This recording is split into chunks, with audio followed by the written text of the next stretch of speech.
Welcome to American Education FM, everybody. I'm Dr. Sean Brooks. All right, I had to jump back in here and create a part 2.5 of the last section. My apologies for the audio difficulties in the last one. It was kind of bouncing from left to right on the speaker. Anyway, this should be more even and sound more even. In the last section of Hassan Jeffries giving his pseudo-professional development here, which, by the way, there was a very small audience. We're talking about a few administrators and a few teachers at the most. And again, this is probably a few hours later since I first recorded it, and there's only 22 views of the entire video. So in the last section, though, he takes questions from some very naive teachers, two in particular, and I just kind of want to play that and then dive in from time to time and provide my 2 cents. The naivete of these educators is alarming, but you can almost see on the surface that what they're asking is something that they shouldn't even be asking. Because the thing that Dr. Jeffries wants them to do or implement is ridiculous. So I'm just going to play that.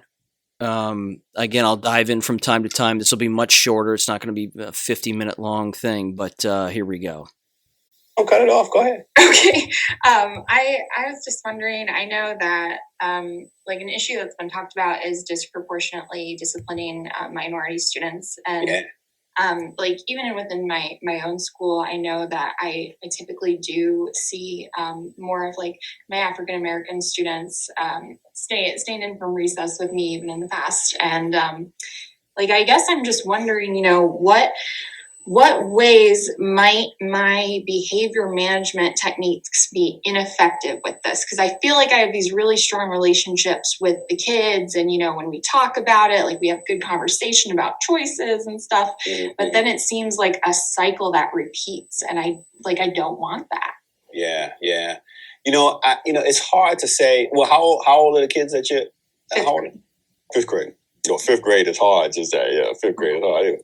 I mean, part of what, there's always a balance, right? Between, and I understand classroom management, right? Between, showing grace, having flexibility, knowing that kids learn in different ways, in different styles, and have, different ways of approaching learning and interacting with one another.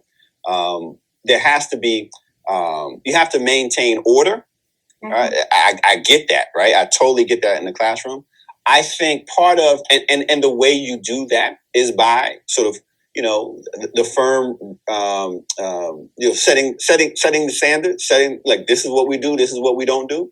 This is why we do it. This is why we don't do it. Right. Explaining, why, the certain, codes of conduct and, how you manage a classroom with. It takes a while. Like, I don't think it's enough just to say, hey, this is what we do, and this is why we don't do it. And if you do it again, you're getting held after, right? Like, that then becomes problematic, right?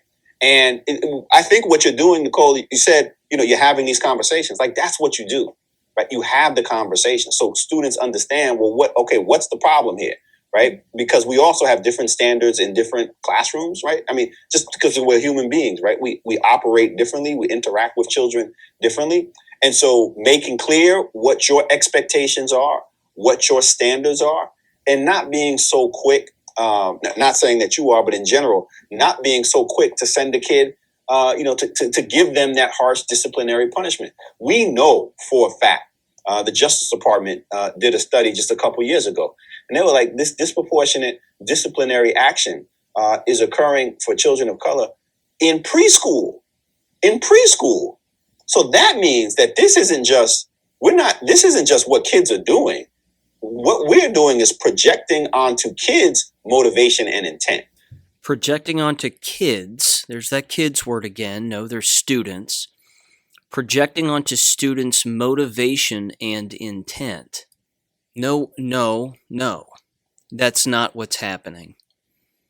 He's implying that if a teacher holds a student responsible for their ill-timed or inappropriate behavior, that it's the teacher's fault, and that somehow students are seeing that teacher do that, and that's making students more angry, and so it's the teacher's fault. No, not always. In fact, in her case, she's basically saying, I'm trying to get a hold of something and control something of which I cannot control. Because what he doesn't say, Dr. Jeffries, is he doesn't say the home is the problem. The lack of the nuclear family is the problem. The lack of having strong, present males and strong, present females together in the same environment is what matters. That's where they're supposed to learn manners. That's the whole point. And then they take those manners into the social environment of a school building or just public, and then they're supposed to operate appropriately. So if you don't see people acting appropriately in public, that's indicative of what's going on in the home. Is that this teacher's fault? No, it's not. The teacher has to protect students and protect students from other students.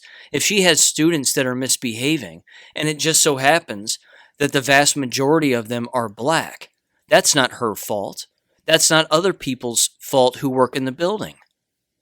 That probably has to do with the home in which those students or children are being raised in. That's where that comes from. So it's not a racism thing. It's a demographic thing. It's a lack of structure in the home from the moment that they're born all the way to the moment when they start entering social settings where there's discipline, like in a school building. That's the issue here. And so that's where we have to become a little bit more self-reflective. Is this just a kid who's tired, right?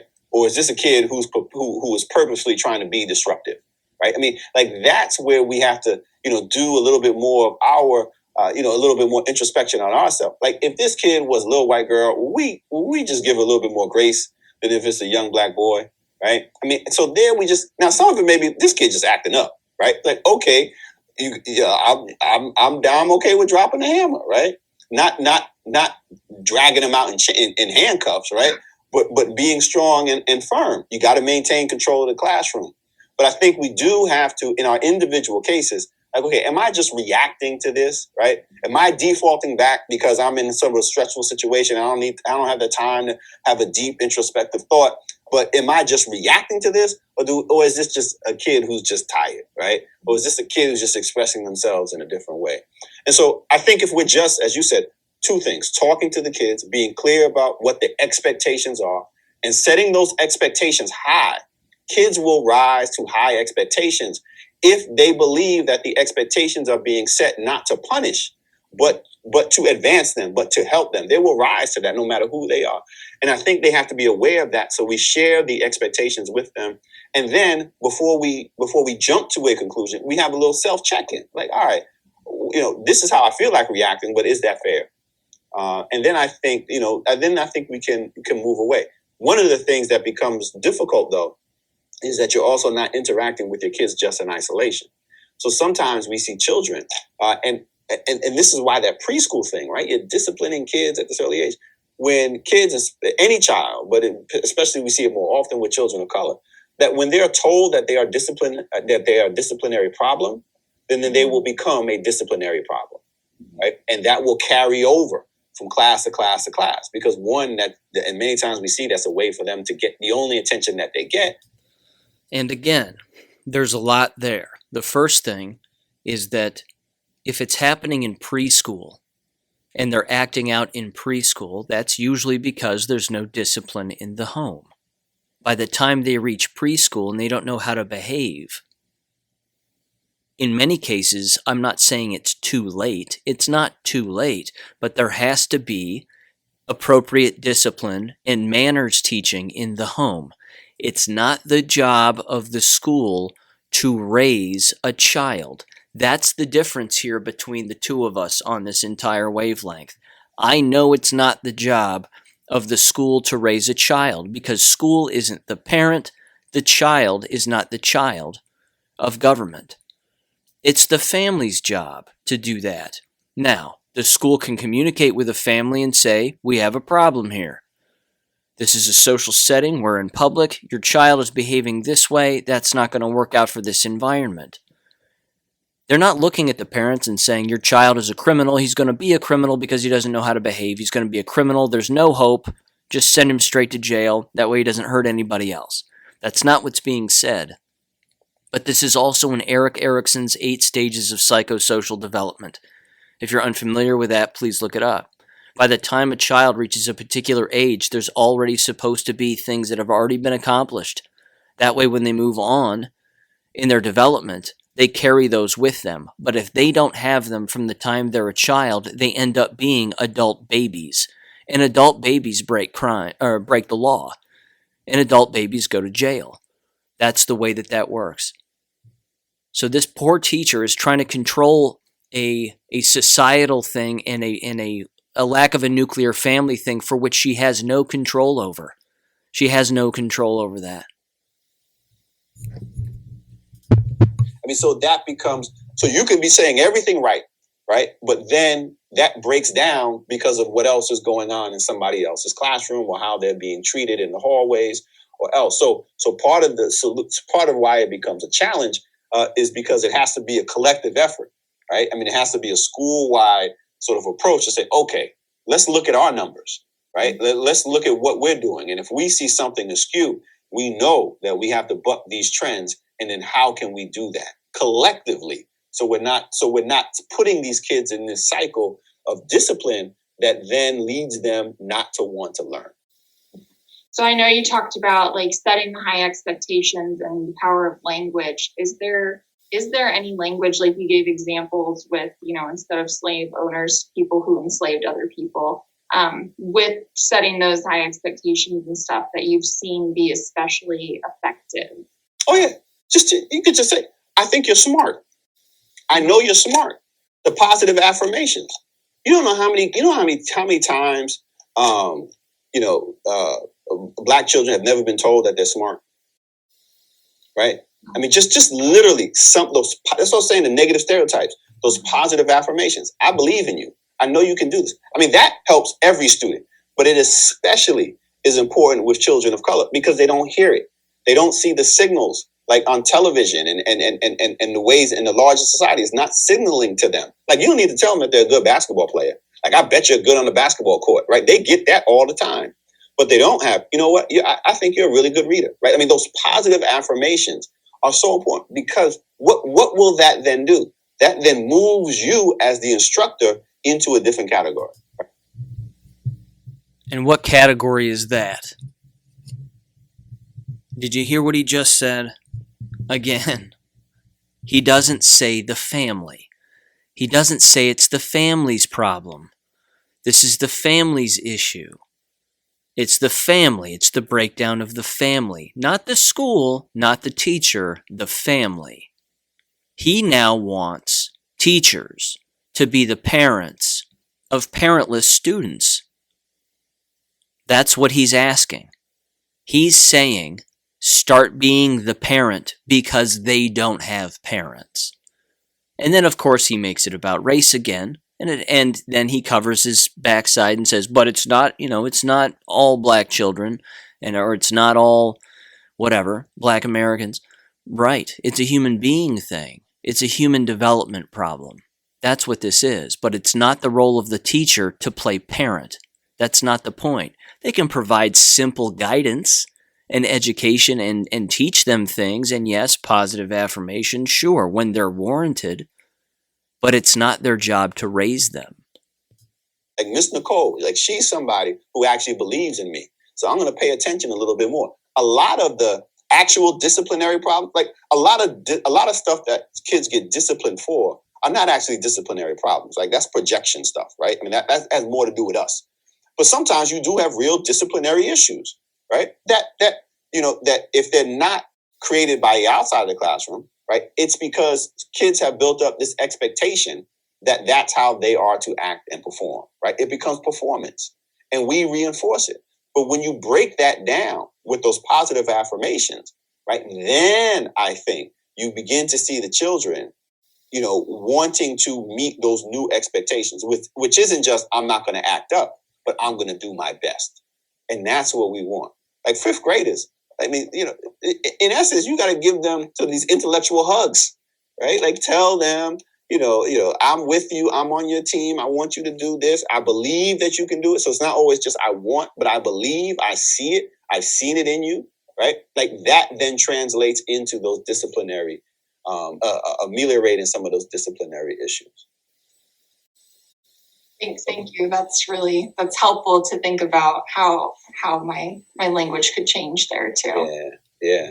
And I think that's one of those areas I think we all can really work on what we say and how we say it and how often we say it to our students and to young people. Yeah.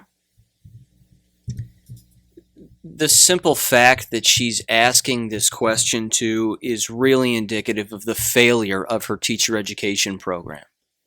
Where were they for 4 years? If she's having to do this now and she doesn't even know how to talk to students, I mean, good God. She got hired. She got hired. And she's having a problem with students who don't know how to behave in public. I mean, that's not a new thing, but that's what teacher education programs are supposed to do. They're supposed to get them to understand that you're going to encounter everybody in society who is going to be in society in the future. And some of these people, yes, they just don't have manners. Doesn't matter their race, or their gender, they just don't have manners. Some people don't. They just don't. They don't say please. They don't say thank you. They step on the backs of people's shoes. They trip people. They push people. This happens in society, even among adults. And it's too bad, but there you go. Here's the next question. And talk a little longer if we want. I do have a question. Yes, Rachel. So I am a second-year teacher this year. So I just graduated from Ohio State in May of 2019. And I posed a question in my equity and diversity class in one of my last semesters about when to use Black or when to use African American. And no one was able to answer the question for me. Like, they told me, well, you should ask them what their preference is. And I'm like, but if I'm teaching, like, do I go, hey, so-and-so, what do you prefer to be called? Because no one asks me, like, do I want to be called white or Irish American, because that's my culture, like, right. What do I do about my kids that were born here in Columbus versus my kids that were born in Somalia? Right. Yeah, no, that's a great question. And it's a great question because it's based on nothing. It's ridiculous. And if that was covered in her undergraduate work again failed her. Do you have students? Yes. Do they have names? Yes. You call them names. You call them the names that they have. That's it. That's it. No teacher goes, hey, white student Sean Brooks, do you have a question? What would you like to say? No one does that. Nobody does that. It doesn't matter where your students come from. It doesn't matter. That doesn't matter. Call them their names. That's all. Call them by their name. That's real simple. But let's listen to this long answer. So first, I think the recognition is that names and labels are all political. So these what we call ourselves, like, have political roots and meaning. I think in general, like when you have native-born Africans, right? So obviously, Columbus, Ohio, has second largest Somali population in the United States. Then we're talking about a different kind, if you will, right? You have an African-born, an immediate immigrant from Africa. So that's a different kind of African American. So I think in that sense, like if a person is, of Somali descent, then he's Somali descent. In this generation now, I think the African American community, right, that you can use interchangeably, right? So people of African descent who are born here in the United States and have been here for multiple generations, that I think you can be them, us, you can comfortably refer to as either Black or African American. I think when the advantage of Black capitalized is that it provides a more diasporic reach, right? It can be inclusive of people from the African diaspora. The actual term would be a person of African descent born in the United States, right? But who's walking around saying, hello, it's very nice to meet you, person of African descent born in the United States, right? Right. So we shorthand that to black people, Black folk, a Black person, or African American, to refer to African Americans, people of color of African descent who have been born in the United States for a couple generations, dating back to slavery or even more recently. And then because we don't know specific country of origin, right? Like I can't. My DNA says I got some people from Nigeria, but that ain't really helping me, right? But if you have children now who are children of parents who were immigrated from Somalia or Ethiopia or Eritrea, I mean, they are able to identify that, then it's totally fine. They're like a person of, and they're born here, Somali American, right? Now, individually, you can always ask, right? Or they may say, and you just be open to it. Okay, cool. I think in general, we say people of the African diaspora. If we're incorporating, we want to go global. African American, Black, if we want to think about local. Now, what we want to avoid, the only thing we need to avoid, we will avoid Negroes, we avoid coloreds, we avoid the N-word, and we avoid the objectification, right? So the article, right? The Blacks, right? Like it's short of that, then you're in safe ground. And most people don't have a hard objection. Most African Americans, people born here for a couple generations, don't have a hard objection to either being Black or African American. I think part of the distinction, though, becomes when people who are newer immigrants from the diaspora are like, wait a minute, right? Like, don't erase my country of origin. It doesn't matter. Again, do you hear his answer and how long and drawn out it is? I answered the question in a matter of seconds, probably under a minute. He just goes on and on and on. No one teaches that way. Nobody addresses someone and says, like what she said, hey, Irish European girl, raise your hand if you have a question. No one does that. No one. And it doesn't matter if she's teaching history or not. Say she's teaching history and she's talking about different areas and different people. So what? So what? So what? Call people by their names. It's not hard. My God, that's just communication 101.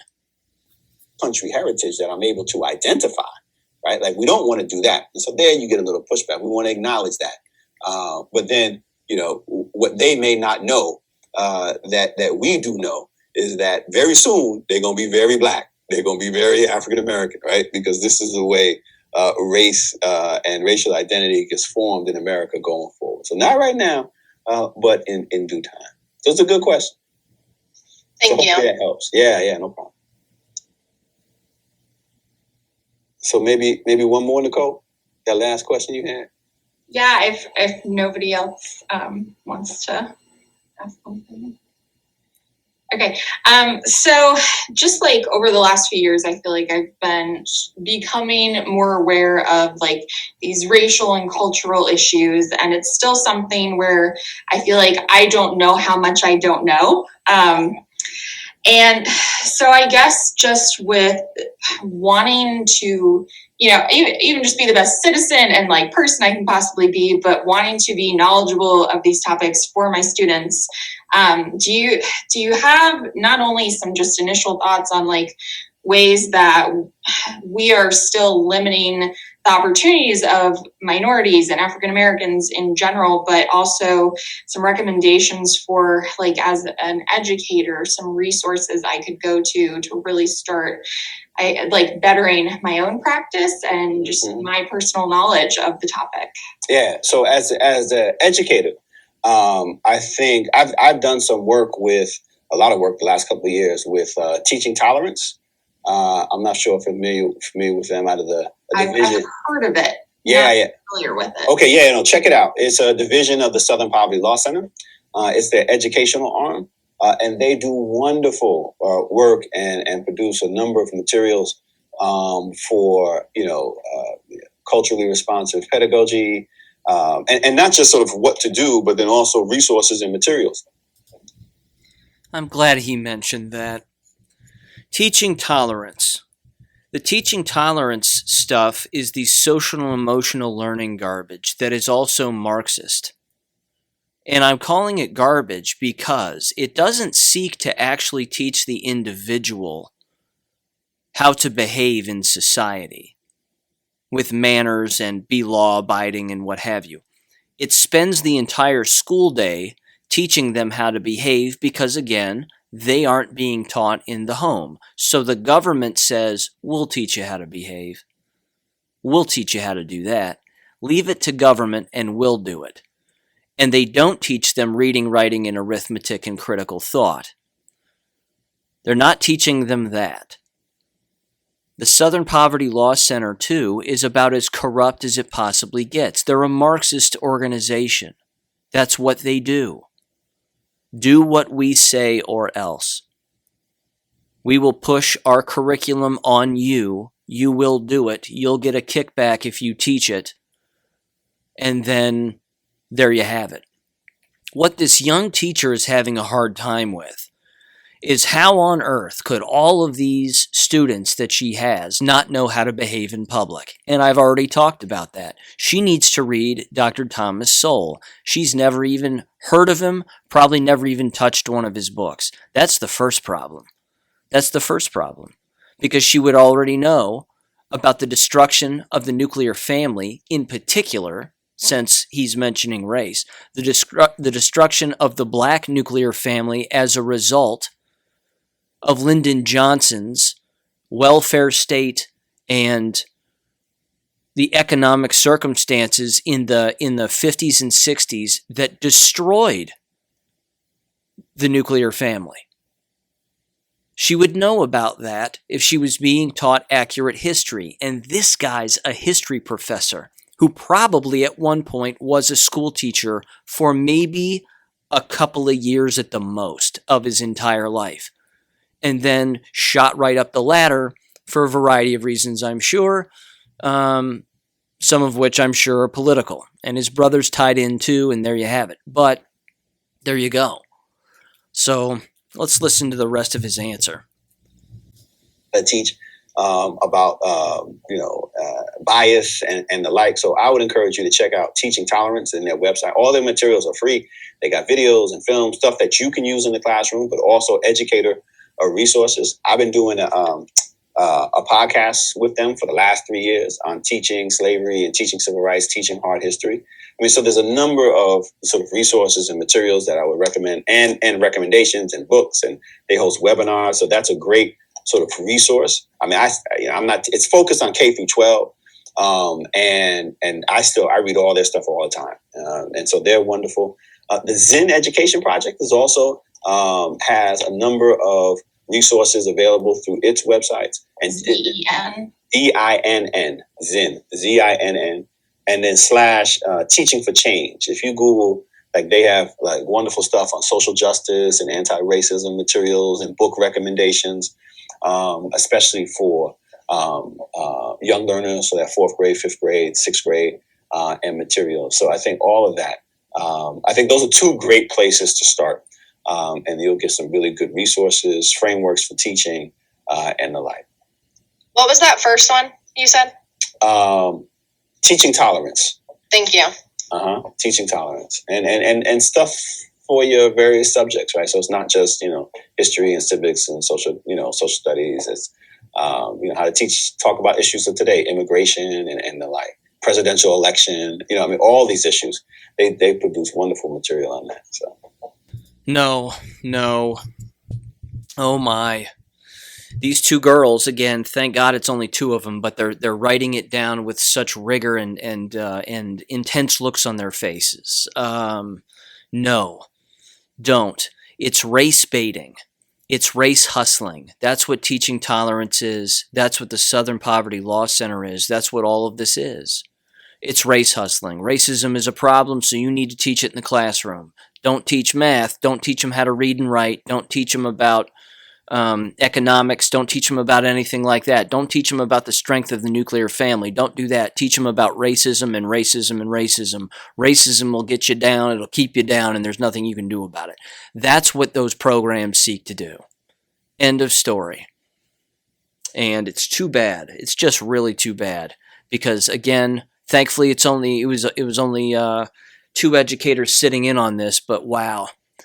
Those 2 educators really were let down by their teacher education programs.